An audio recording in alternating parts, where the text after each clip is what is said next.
All right. So, Yeah. Sarah Jane Evans, thanks for being here. I want to dive right in. Tell me, what was the first thing or the first experience that you had, the first thing that crossed your mind when you first set foot in Galicia? We're going right to the wines of Galicia. The first place I remember is Santiago de Compostela. So I obviously traveled there by train and it was raining. So as a Brit, I'm used to the rain, but I did think, um, oh, I've come all this way and it's raining. But then I thought about it some more, and in my mind now, it has this lovely Celtic connection with, the Celtic part of Britain. I feel very warm about it. And at the time, I had already spent 3, 4 months working in Madrid as an au pair, and I had traveled around, and I had just fallen in love with Spain. Santiago was one of those places you have to go to, and it was the beginning of a journey I then did down through Merida and Cáceres down to Seville and all the way back up again. And so undoubtedly there's rain and there's granite, and then I can also remember Tarta de Santiago as well, Mm. the the sweet cake that you get. Galicia for me at the beginning was definitely nothing to do with sea, nothing to do with the little inlets, nothing to do actually to do with the wine. It was all to do with that great square, Pilgrim Square, Santiago de Compostela. What about the wine then? When did the wine sort of first enter your consciousness? I don't think that Galician wine actually came into my mindset until quite a bit later, and then there were various things that happened, but it was the presence of we didn't think about the word Rias Baixas, it was Albarino. And Sure. Albarino was introduced, particularly, there was an English chef, Rick Stein, who's a fish Mhm. specialist, and he talked about it on his television program, and suddenly Albarino became the thing. So that But was the I'm afraid that the only thing about that is that English people, or I say British people, still say Albarino.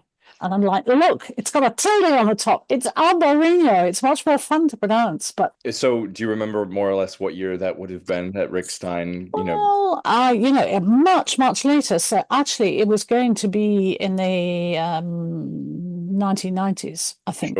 Well, I mean, a long time ago now, but it seems to me quite late in my journey through Spanish wine. And then, of course, I started studying with the Wine and Spirit Education Trust and then the Institute of Masters of Wine. And obviously, the WSET at that time, which would have been late 1990s, what they were teaching you was that, well, they were teaching about Spain, not too much about Spain, but what they were teaching you were the white wines, which was more likely to be the white from Rioja.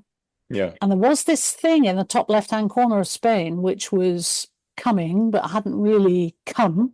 Yeah. And that was Albarino. So what about the rest of Galicia then? I mean, obviously we love to talk about Rias Baixas, of course, but there are, four other Mm. in terms of, red wine from Galicia or tasting these kind of weird and wacky grapes like Caíño or Espadero or, Castañal or whatever. When was that moment for you? I think Yeah. one of the most exciting things about, or perhaps the most exciting thing about Galicia is the fact that it has these fresh red wines. And what you're getting here are these pure wines, which speak of the soil they come from. And they're, with climate change and warming now at all times of the year, these are the kind of wines we want to drink. Are they aware of these Galician red wines, these red grapes? Is there a following among the wine geeks? Yeah, I mean, I would say you need to remember that we have just had the explosive moment of Brexit, which has changed the wine trade, but effectively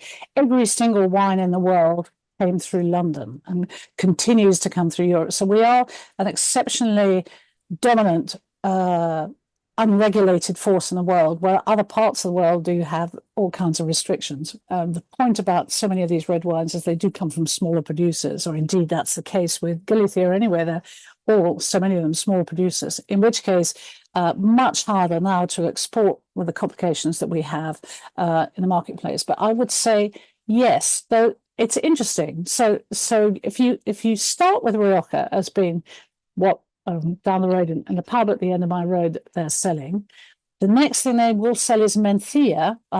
So they'll give you Bierzo, and it's a very different flavor. Now it has more body. perhaps more character than some of what you might find in Galicia, but it's going in that direction. And it to the average consumer, even Mencia, which I love, can be quite hard to sell. But in the wine trade, no problem at all. And then I think, yes, you move on up to these other ones.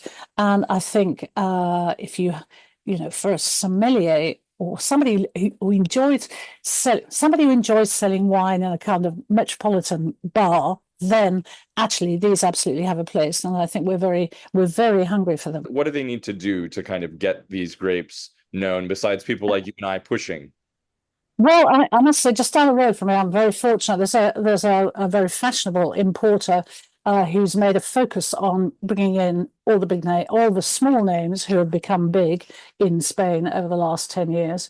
And I'm very fortunate. I've opened a wine bar, and that actually is the way to do it. So frankly, you go in there and you say, give me your latest. And I know that in a good wine glass, as an interested consumer, they're going to give me something. And maybe I won't like it. There's always a risk that I might not like it, but there's also that joyful moment of discovery. So I think it's those kinds of places. These wines, when we buy them, are never going to be cheap because they're, it's not in the business. And that's, I think, maybe a problem that Spain has particularly is it's a country of bulk wine, very much, or volume wines at cheap prices. Yeah. So then you suddenly say, oh, here I'm a Spanish wine, and I'm actually 3 times the price you would expect. That's difficult, but I think that it's an engaged person behind the bar talking to me about it, giving me something exciting. And there are enough of us as consumers who are very happy to go for that. Do you think in a certain sense they underestimate the consumer, the educated consumer, and their ability to sort of say, oh, Brancillao, I've heard of that, rather than, oh, just give me the Albarino, that's from Galicia? It's an interesting one. I mean, I do a lot of work for, either Wines from Spain, or I was recently doing something for Rioja. And on those occasions, you go with a list of, they say, here we are, we have 300 wines coming in, choose 6. And then out of that, you create your story. And I have noticed that my stories are becoming much more fascinating because I am getting a lot more interesting wines in. On the other occasions, I set up my own events and then I commission the wines that come in, and it's quite complicated to get them, but I can do great independent tastings. Yes, it's difficult. If you're dealing with the governmental organization, then actually they haven't come to you.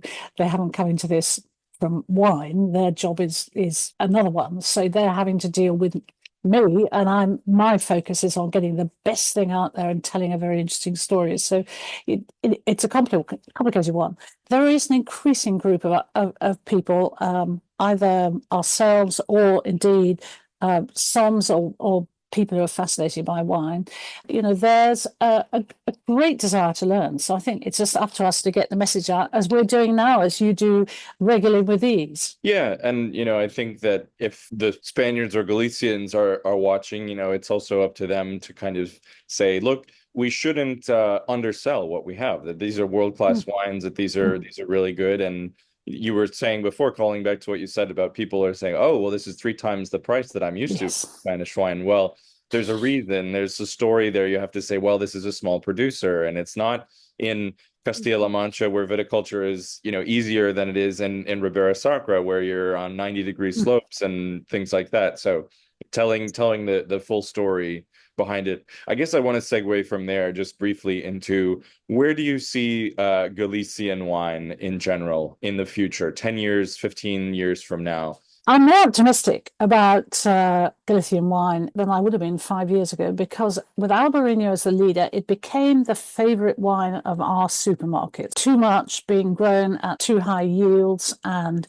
generally very dilute wine. So what was a really lovely wine became something that you could buy in the supermarket. It wasn't quite as lovely as you thought. At the same time, there's some absolutely brilliant individual producers trying to sell their own Albarino in this horrendous marketplace. It feels to me that there is now a recognition by the wine trade that you can buy Albarino, and it's not like buying, cheap Chardonnay. So in the same way, I would like to think that we're going to get a lot more of those reds coming in. They're not being produced in volume, and and the whole nature, the economic background of this business is very, very shaky. So you know, we're not looking for people who are chiefly able to plant more. And then I would also say the packaging and the marketing is an interesting issue. I shouldn't punish people, but you know, there are, if you have never exported, and it's a really big thing to do as a family business, which many of these are, if you've never exported, you have put your bottle in any old label, and you may well have put your wine in any old label bottle, and the bottle you have chosen may not actually be one that's appropriate for wine. So I think particularly if this Ribera Sacra has been a bit of a sinner. They haven't had a friend to say, don't put your wine in a bottle with square shoulders because it will look like it's olive oil. There's a transition happening, but I think there are now enough advisors and consultants and actually even denominations working well that they can begin to say, come on, we're international. You know, we can be proud and stand up and compete at international marketplace. Get our wines out there. We don't just have to sell them where we are. Spain needs to have confidence. You know, the Italians clearly have it. You buy a bottle of Barolo and you'll pay for it.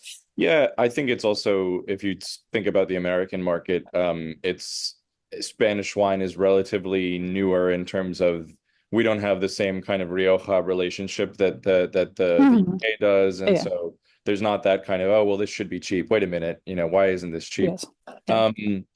Well, great. Yeah, so I have to agree with you because I was seeing a producer who decided to charge, you know, 60 euros a bottle for some Ribera Sacra wine, and everybody else around is going, wait a minute, why? Why are you doing this? Why are you can't sort of do this at once? And the counter argument is, well, you can, because if all the wine costs 5 euros and nobody's buying the cheap wine anymore, then what are we even doing here?